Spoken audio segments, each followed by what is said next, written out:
The night he called me a stepping stone, something in me went quiet. Not broken, just awake. I'd spent years lifting him, loving him, building a future he never planned to share. And it took one slip, one cruel sentence, to show me exactly who he was behind the charm. What he didn't know was that he wasn't the only one listening. And the moment the truth came out, the ground beneath him began to crack, fast. I met Tyler at the hospital where I've worked for over 2 decades. He was 25, a motorcycle enthusiast with a shattered femur and a cocky grin.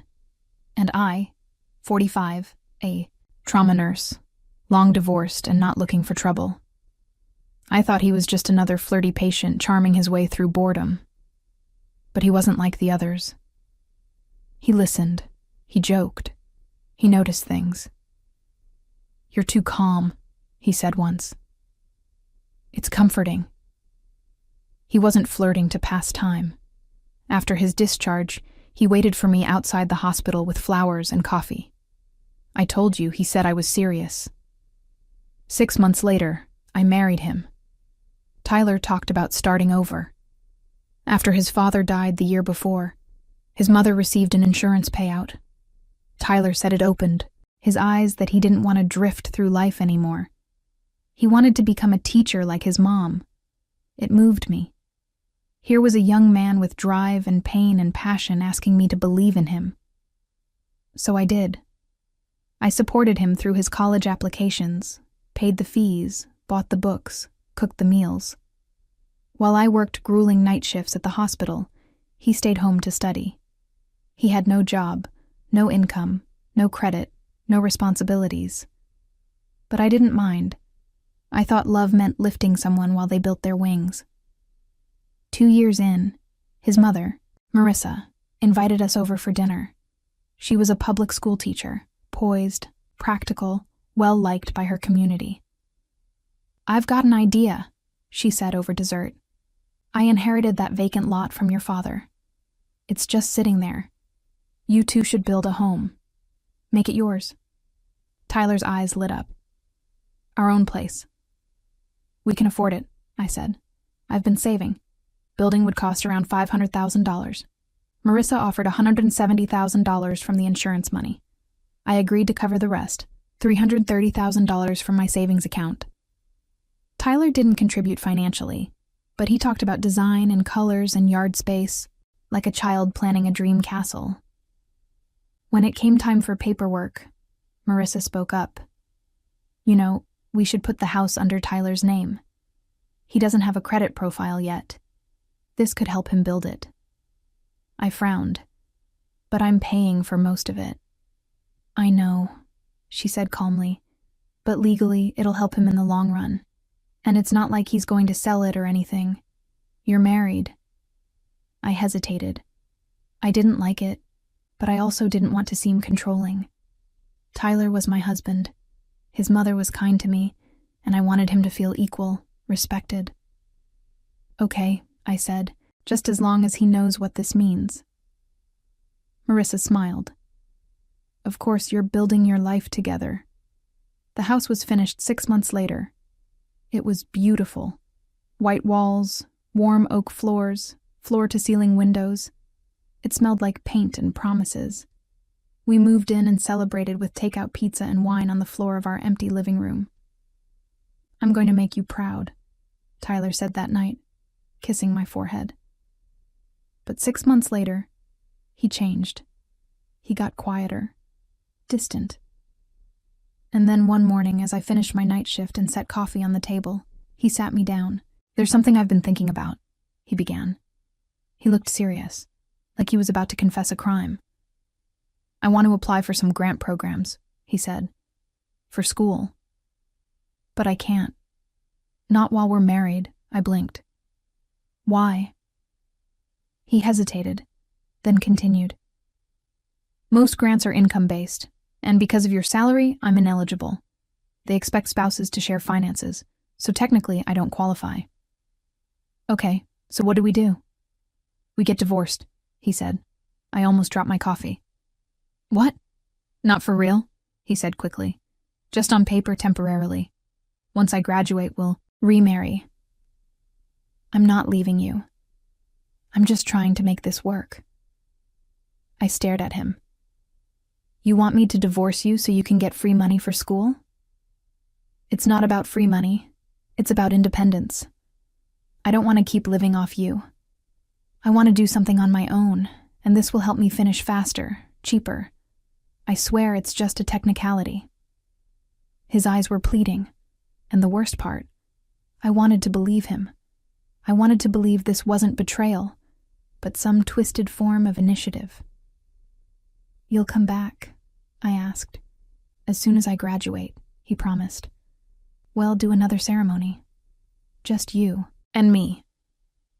I didn't say yes right away, but over the next few days, he was unusually sweet. He cooked, cleaned, rubbed my feet. He spoke in soft tones like someone preparing you for something they knew would hurt. Eventually, I signed the papers. He hugged me. Thank you for trusting me. Then, as I walked to the sink, I heard him chuckle. I turned around. His whole face had changed, lips curled in amusement, eyes narrowed. Wow, he said, waving the papers. That was easier than I thought. What? You really bought it, huh? What are you talking about, Cora? He said flatly. You're 45. I'm 25. You were a stepping stone. Thanks for the house. I stared at him in disbelief. He shrugged. You should probably pack your things. I'm putting the place on the market soon. My mouth went dry. You're joking. Do I look like I'm joking? I didn't scream. I didn't beg. I went upstairs, packed a bag, and walked out. That night, I cried until my throat burned. But the next morning, I drove to Marissa's house. She opened the door in a housecoat, surprised. Cora. I looked her straight in the eyes. Your son conned me out of $330,000.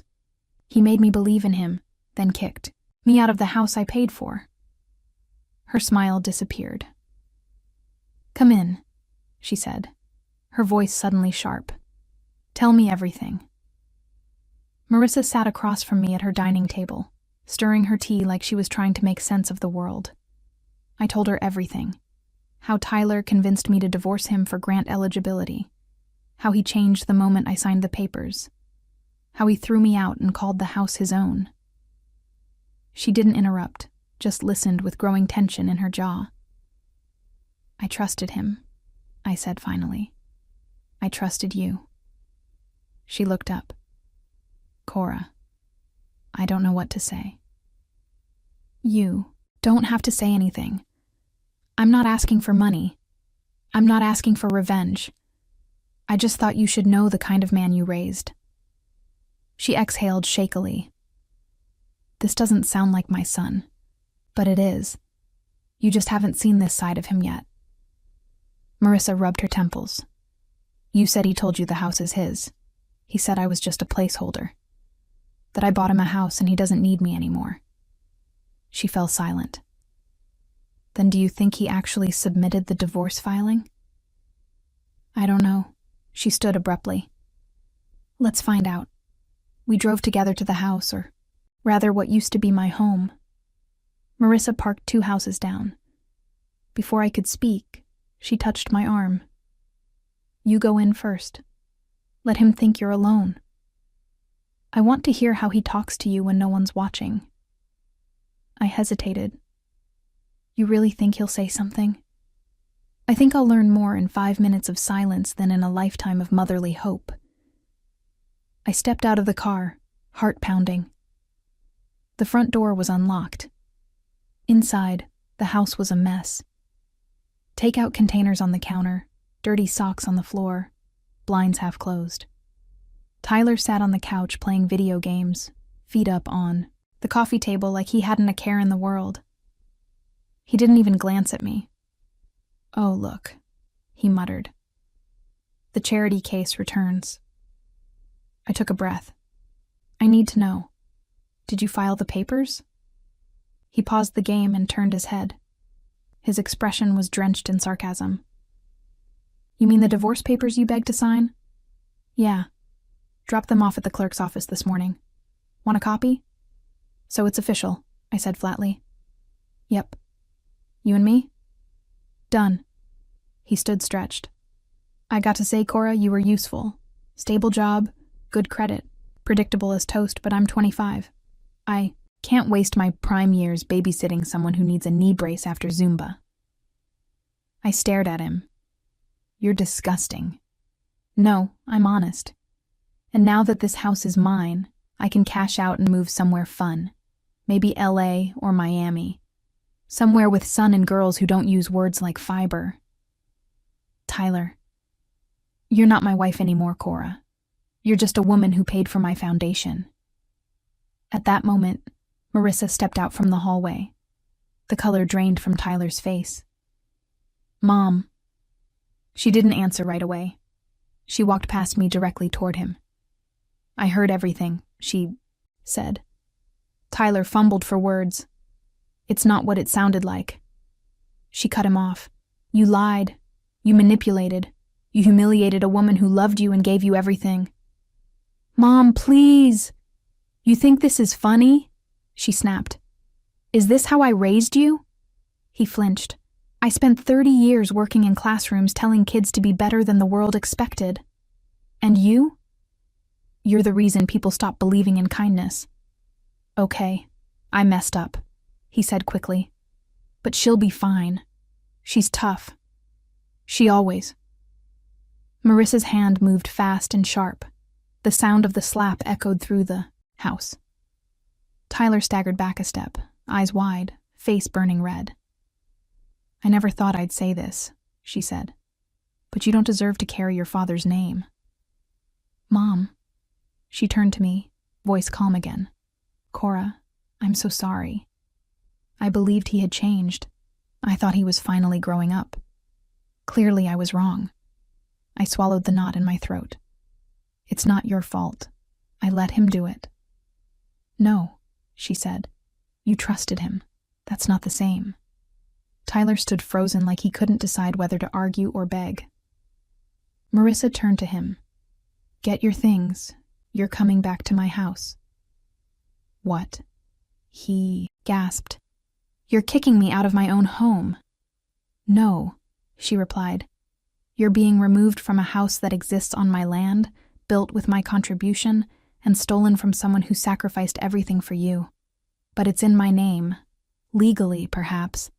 But morally, spiritually, it doesn't belong to you at all. I can't believe you're siding with her. I'm siding with decency. He didn't move. Marissa's eyes narrowed. Don't make me call the police. Finally, he grabbed his keys and stomped out without another word. I collapsed onto the armrest of the couch, trembling. Marissa sat beside me, clasping her hands. I don't care how long it takes, she said. But we're going to make this right. I looked at her, exhausted. How? She smiled thinly. I still own the land this house sits on. I spoke to my lawyer yesterday, just in case. Tyler didn't read the fine print on the agreement we signed before construction. He has no exclusive claim to it, my breath caught. You mean I can revoke his right to occupy it, and if he tries to sell it, the deal will collapse in escrow once they see the land deed. I blinked. But that's not all, she added. If we can show intent that he planned this scheme in advance, you might be able to file for restitution. I exhaled slowly. Marissa. She stood resolute. You don't have to fight him alone anymore. He messed with the wrong women. Tyler moved back into the room where he'd grown up, though it felt smaller now, colder. The bed creaked, the posters were faded, and the walls seemed to press in a little more with every passing day. He tried to behave like nothing had changed. He took out the trash without being asked, helped his mom unload groceries, and even offered to mow the lawn. Marissa didn't acknowledge a single gesture. She wasn't angry in the way most people are. She didn't shout or slam doors. She didn't call him names. She just stopped speaking. Her silence carved through him more efficiently than any insult ever could. At dinner, she would place a plate in front of him without a word, sit down across the table, and eat with the measured quiet of a judge. When he tried to make conversation, a joke, a casual, "How was your day?" she didn't even look up. Meanwhile, I was preparing. The folder on my desk grew thicker each day. Bank statements showing the wire transfers, receipts for materials, screenshots of text messages, and notes from conversations. Dana, the lawyer Marissa had introduced me to, organized everything with frightening efficiency. "You paid for 2/3 of that house," she told me. "He's going to pay it back. Slowly, perhaps, but legally. He doesn't have a leg to stand on." "I don't care about the money," I said. "You cared enough to cry in my office. That shut me up." While Dana filed the restitution claim, Tyler posted gym selfies and cryptic quotes like, "Sometimes you have to burn bridges to light the way. Forward." He had no idea what was coming. When the court summons arrived, I didn't gloat. I didn't even feel triumphant. I just sat on the edge of my bed, staring at the envelope. It didn't feel like victory. It felt like closure written in legal font and stamped by the state. At the hearing, he looked rough, tired eyes, unshaven, a loose tie clinging to a stained shirt. I wore my nurse scrubs, a clean ponytail, and no makeup. Dana spoke on my behalf. Tyler fumbled through excuses. He thought it was a mutual decision, that the divorce had gotten emotional, that maybe he misjudged the timing. Dana pulled out the print out of his text. "Thanks for the house. It's mine now," he'd written, followed by a crying, laughing face, like a joke too cruel to be funny. The judge didn't laugh. The ruling was swift. $200 per month for 5 years. Court-ordered restitution, enforced collection if missed. The judgment landed like a brick. Tyler sat back stunned. Dana didn't even smile. That same week, Marissa finally spoke to him. She placed dinner in front of him like always, then sat across the table and said, "You will pay her back." "All of it?" He looked up slowly. "I don't have that kind of money." "Then you'll get a job or two." "I'm in school. Drop out." He scoffed, almost laughed. "You're serious?" "I've never been more serious in my life." After that, she stood, cleared her plate, and walked out. He sat there blinking like the lights had gone out. She never brought it up again. She didn't need to. He applied for jobs the next day and ended up working nights at a logistics warehouse, stacking pallets until sunrise. He complained of back pain. No one listened, and I started living again.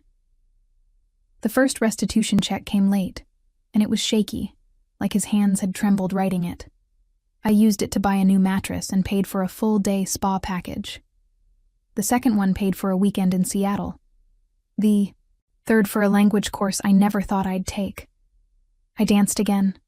I wore heels for no reason. I bought lipstick in shades that terrified me. I stopped apologizing for joy. Every month I'd open his envelope, smooth out the check, and smile. Not because of the money, because of what it meant. I survived him. He texted me once months later, just after midnight. "I'm sorry. I didn't think it would end like this." I was desperate. I stared at it for 10 minutes, then typed. Desperation isn't an excuse for betrayal. I never heard from him again. Marissa came by unexpectedly one Saturday afternoon. She brought wine and a thick envelope. "What's this?" I asked. "A deed," she said. "The land's in your name now. Do what you want with it." "I don't need that," I said. "It's not a gift," she replied. "It's a correction." I poured her a glass of wine, and we sat quietly on the balcony, the sun catching in her gray hair. She looked older than before, but softer too. She didn't mention Tyler. Neither did I. Weeks later, I drove past the house. The windows were dark, the garden overgrown. The for sale sign had been taken down. No one wanted it anymore. It sat there, stripped of promise, full of quiet shame. I parked and stepped out, stood by the curb where I used to water flowers, where we once unloaded boxes, and laughed about crooked picture frames. I didn't cry. I didn't smile either. I just breathed. I was no longer the woman who built that house. That woman had been broken and used and tossed aside. The woman standing here had clawed her way back to the surface. Behind me, 2 teenagers rode by on skateboards. One of them shouted something I didn't catch. It didn't matter. I turned and walked back to my car. I didn't look over my shoulder. Tyler's monthly checks still arrive. I keep them stacked in a folder labeled Freedom. I cash them when I need something that feels like power. A weekend trip, a new jacket, a cooking class. I don't think about revenge anymore. I think about what comes next. A new home, maybe. Maybe I'll build something again with my name on every brick. Or maybe not. Maybe it's enough to know that I got out, that he lost everything he thought he controlled, and that I found everything he never had. Peace, independence, and myself. If you've ever been used, underestimated, or pushed past your breaking point, share your story below. And hit subscribe so you never miss the moments where people like us finally take our power back.